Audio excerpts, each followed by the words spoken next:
बचाने के लिए शुक्रिया। तुमने मदद के लिए किसी को क्यों नहीं बुलाया? ये क्या है? यहाँ भी तुम तो लहूलुहान हो गई हो। ये कौन है? मेरा इससे क्या नाता है? मैं ऐसा क्यों सोच रहा हूँ?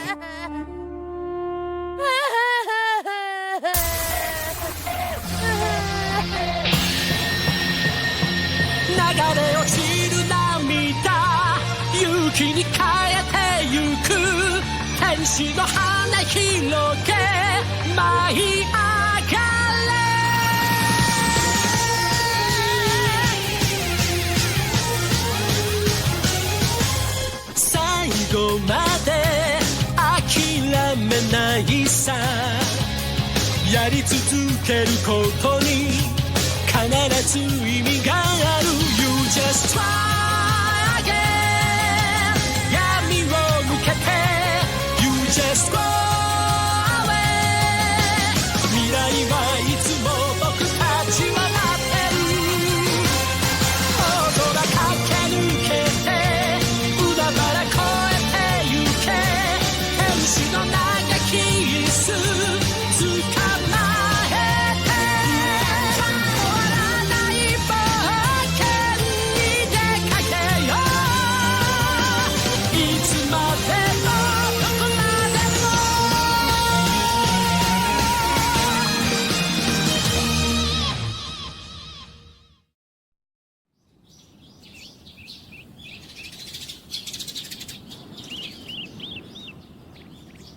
अब सिलेक्शन में सिर्फ एक ही दिन बचा है। राजधानी शहर पेजिंग में एक सन्नाटे से भरी सुबह होती है।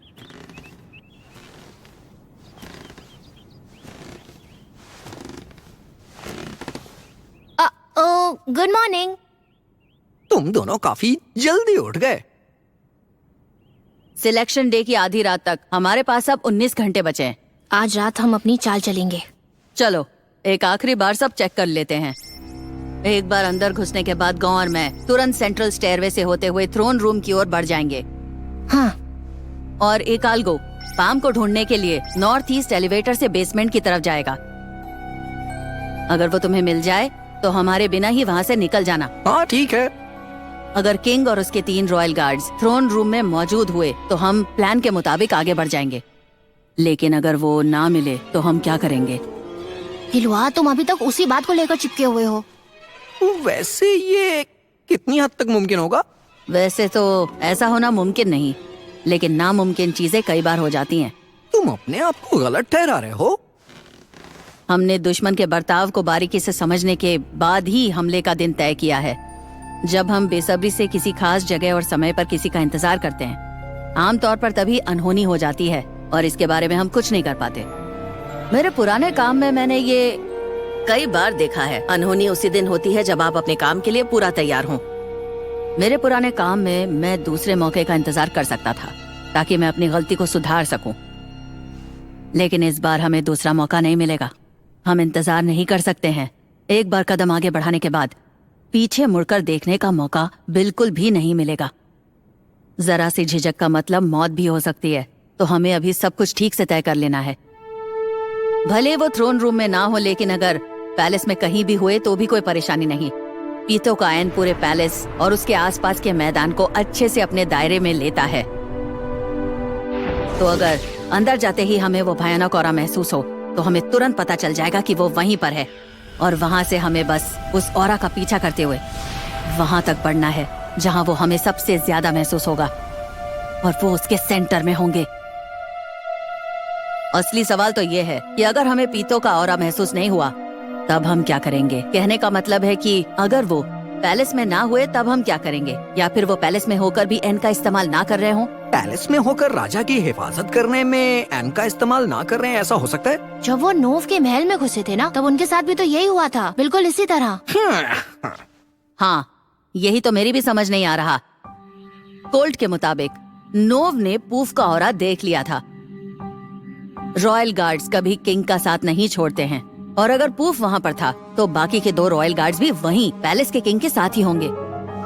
तो फिर पीतो ने पपेट्स और एन की शक्तियों का इस्तेमाल करना बंद करके सारी सिक्योरिटी पूफ पर क्यों छोड़ दी, जिसकी वजह से नॉव पैलेस के अंदर आसानी से जा पाया।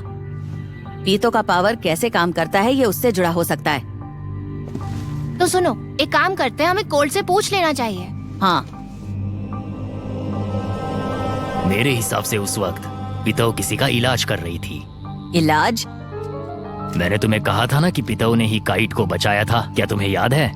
अब याद करने पर मुझे नहीं लगता कि पिताऊ ने उस दौरान एन के पावर का इस्तेमाल किया था। किसी का इलाज करने में पूरा ध्यान लगाना पड़ता है, शायद इसीलिए किसी का इलाज करते वक्त पिताऊ अपना एन या फिर पपेट्स का इस्तेमाल नहीं कर सकती। अब सब कुछ समझ में आ गया है।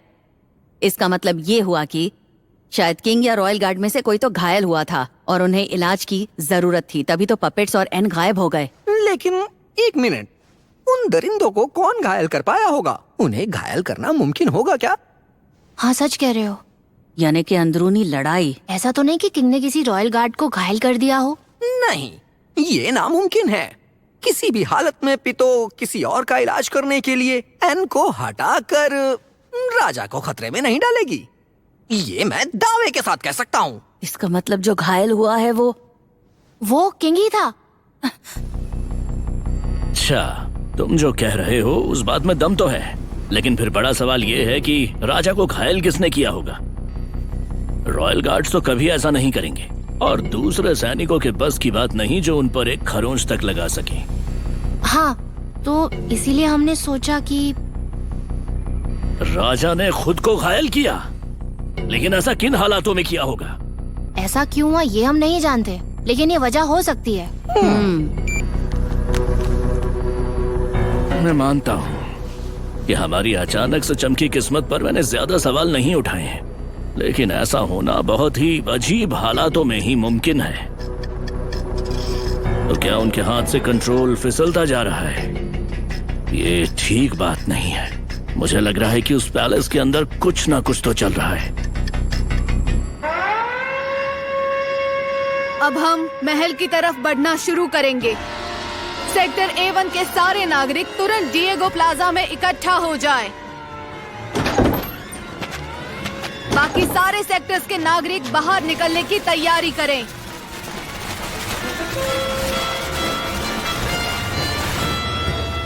तो ये बाहर निकलना शुरू कर रहे हैं। उन्होंने मार्च करना शुरू कर दिया है। सिलेक्शन शुरू होने में सिर्फ 10 घंटे बचे हैं। अगले 25 घंटे में कल दोपहर 3 बजे 5 लाख लोग पैलेस के ग्राउंड्स में जमा होंगे। बीजिंग के हालात में कोई बदलाव? मुझे लगा था बस एक ही काबिल दुश्मन है, लेकिन अब उससे ज्यादा है। इसका मतलब उनके पास रीइंफोर्समेंट्स हैं। और वो इस सेलिब्रेशन के बहाने हम तक पहुंचने की कोशिश जरूर करेंगे। फिर तो चुनाव के दौरान खतरा सबसे ज्यादा है। हाँ, क्योंकि किंग भी इस सिलेक्शन में हिस्सा लेने वाले हैं।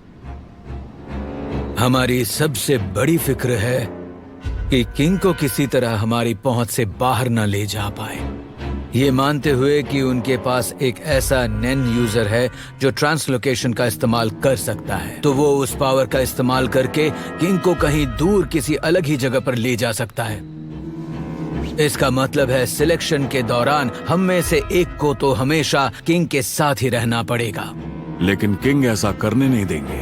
वो ऐसे भी इस बात से परेशान हैं कि हम पूरा वक्त उनके साथ रहते हैं। तो हम उन्हें ऐसे गार्ड करेंगे कि उन्हें पता ही ना चले। हम में से एक को बस उनके इतना करीब रहना है कि हम उनके आसपास की सारी चीजों पे नजर रख सकें। जब किंग अपना सिलेक्शन कर रहे होंगे तो कौन ऐसा है जिसकी साइज की तरफ किसी का ध्यान नहीं जाएगा और जिसका मन यहाँ वहां भटक नहीं जाएगा? मुझे लगता है इस काम के लिए मैं ही बेस्ट रहूंगा।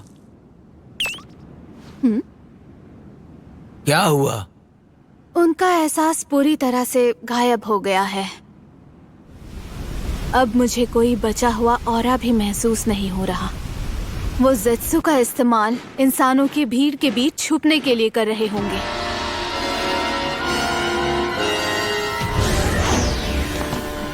हेलो, बाहर बहुत सारे लोग हैं। एक बिल्डिंग से 100 तो हैं ही, सबको अंदर ठूस के रखा होगा। अगर ऐसा करे कि हम तीनों अपनी प्रेजेंस छुपा दे तो फिर वो सिर्फ अंदाजा लगा पाएंगे कि हम उस भीड़ में छुपे हैं। ऐसा करने से हो सकता है कि शायद वो मार्च कैंसिल कर दे। नहीं नहीं, ऐसा नहीं होगा। इसका मतलब होगा कि सेलिब्रेशन को डिले या कैंसिल करना, और उसका मतलब होगा कि राजा ने समझौता कर लिया है और हार मान ली है। सेलिब्रेशन तो दिए गए वक्त पर ही शुरू होगा, फिर चाहे धरती फटे या आसमान हिले। कल सुबह 3 बजे, और इसमें बदलाव की कोई गुंजाइश नहीं। एक बार इंसानों ने चलना शुरू कर दिया तो मेरी कठपुतलियां उन्हें अलग से पहचान नहीं पाएंगी। क्या लगता है मुझे उन्हें वापस बुला लेना चाहिए? नहीं नहीं, दुश्मनों को यूं खुला छोड़ देना खतरनाक साबित हो सकता है। बतौर रुकावट कठपुतलियों को उन सैनिकों के साथ भेज दो जो लोगों को रास्ता दिखा रहे हैं। समझ गए ना?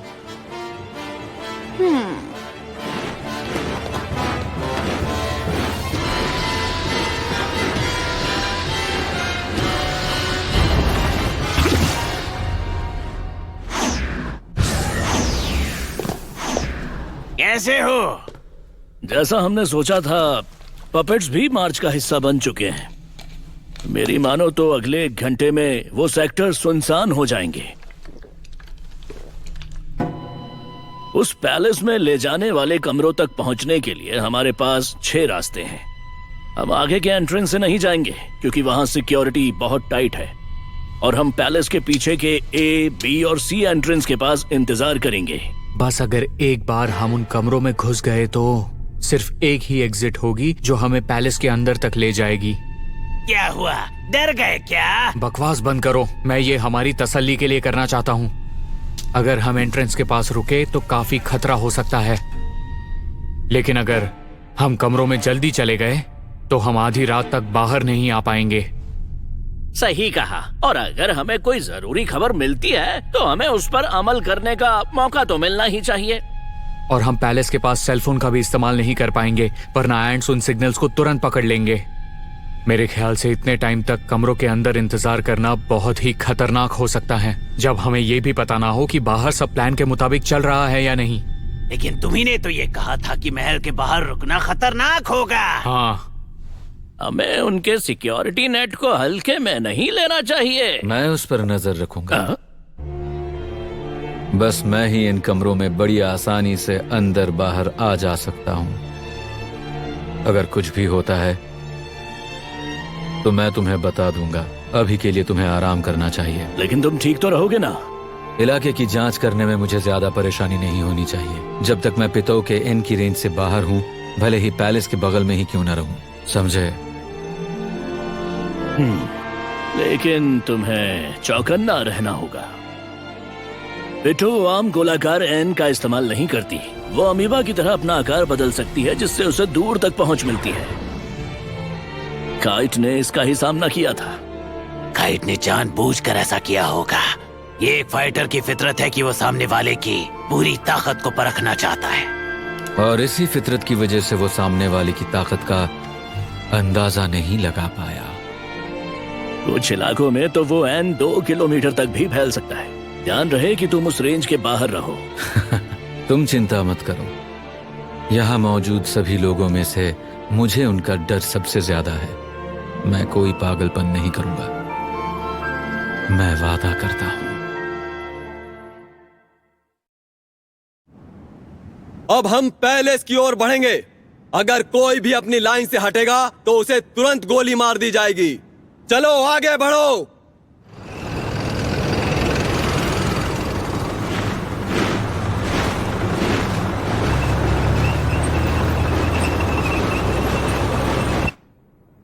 पीतो, तुम जानती थी कि कोमोगी पर हमला हो रहा है। हाँ, मैंने उस एरिया पर अपने एन से नजर रखी थी, लेकिन मैंने तय कर लिया कि इससे आपको कोई खतरा नहीं, इसलिए मैंने उसे नजरअंदाज किया। अब से कोमोगी पर पूरा ध्यान रखोगी तुम। उसकी सारी जिम्मेदारी अब तुम्हारे ऊपर है। जी, जैसा आप कहें।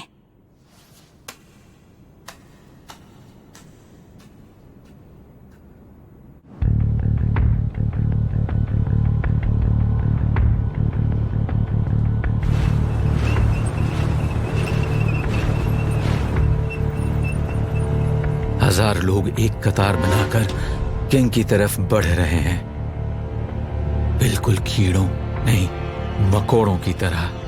मौत का मार्च। जल्द ही अंधेरा हो जाएगा। मैं मोरेल और बाकियों को बाहर बुला लेता हूं।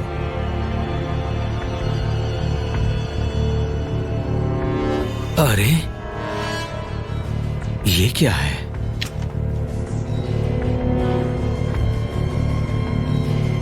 Wing scales. हवा उसके विंग स्केल्स को उन इंसानों की ओर ले जा रही है। इसका मतलब जैसा मैंने सोचा था।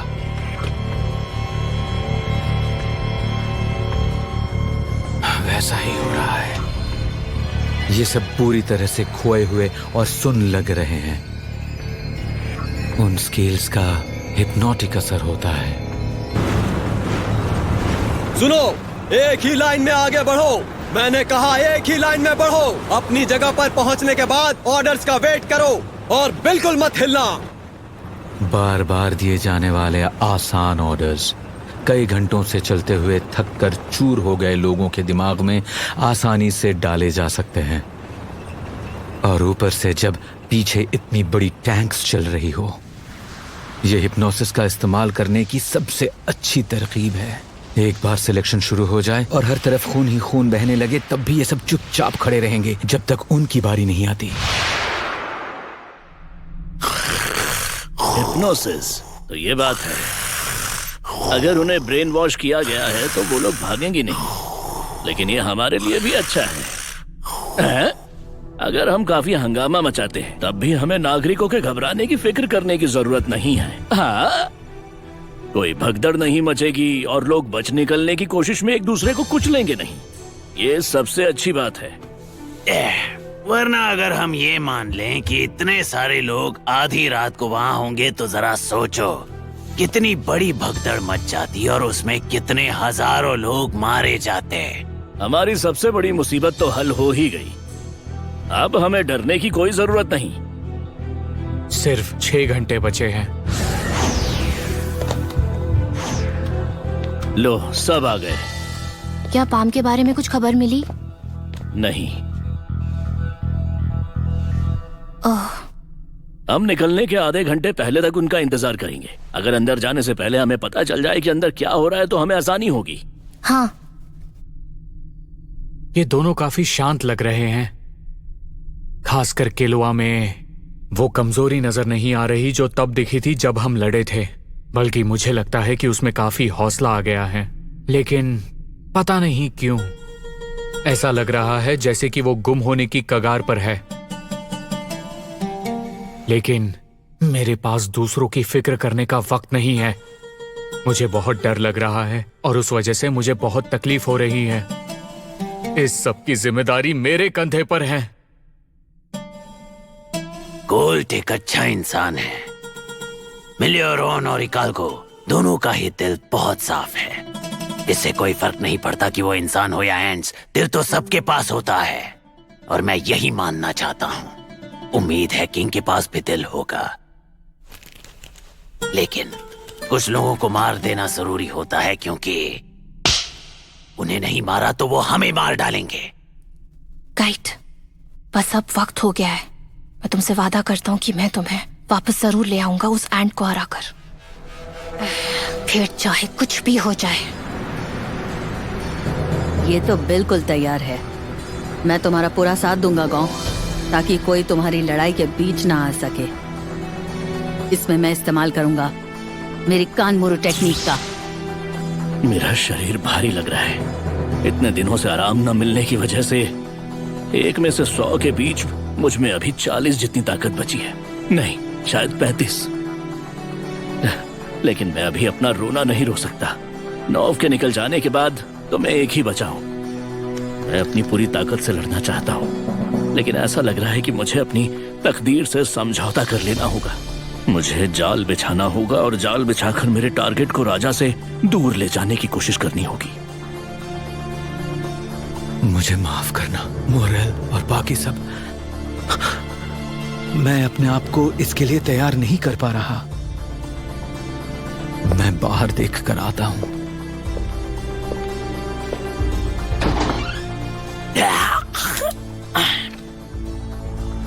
मैं तो 2 मिनट से ज्यादा अपनी सांसें नहीं रोक सकता और अंदर हालात इतने टेंस होंगे कि मेरी ताकत शायद तब आधी हो जाएगी। कोई बात नहीं, 1 मिनट भी काफी है। कल रात 12 बजे मेरा फिर से जन्म होगा। कुछ दिनों पहले मैंने ऐसी जिंदगी के बारे में सपने में भी नहीं सोचा था। Thank you Killua. मैं तुम्हारे लिए अपना मिशन पूरा करने का वादा करता हूं। कल मेरा जन्मदिन है, मैं फिर से पैदा होऊंगा।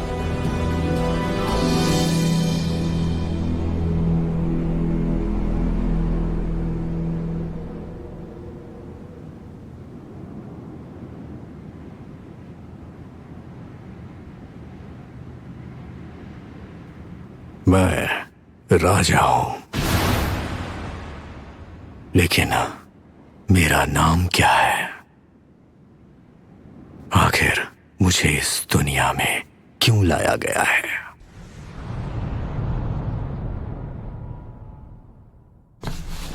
टाइम हो गया है, चलो चले।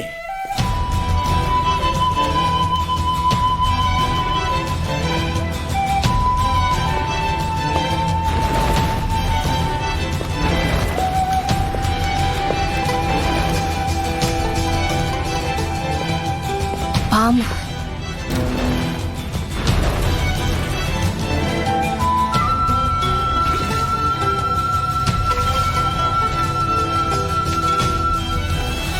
वो लोग महल से बस 10 मिनट दूर है।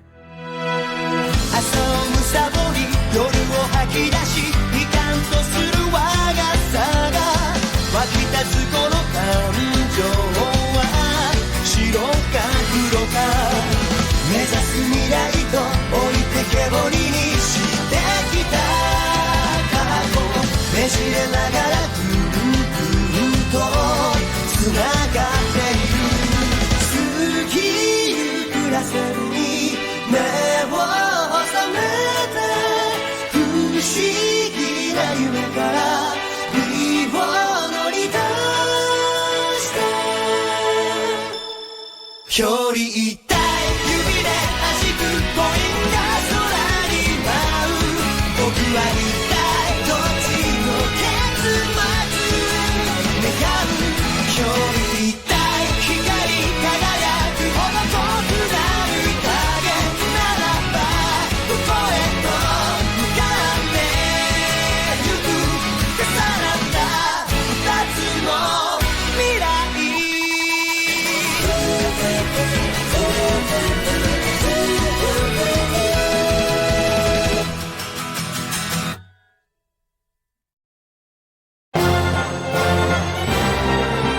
अगले एपिसोड में कंफ्यूजन एंड एक्सपेक्टेशन।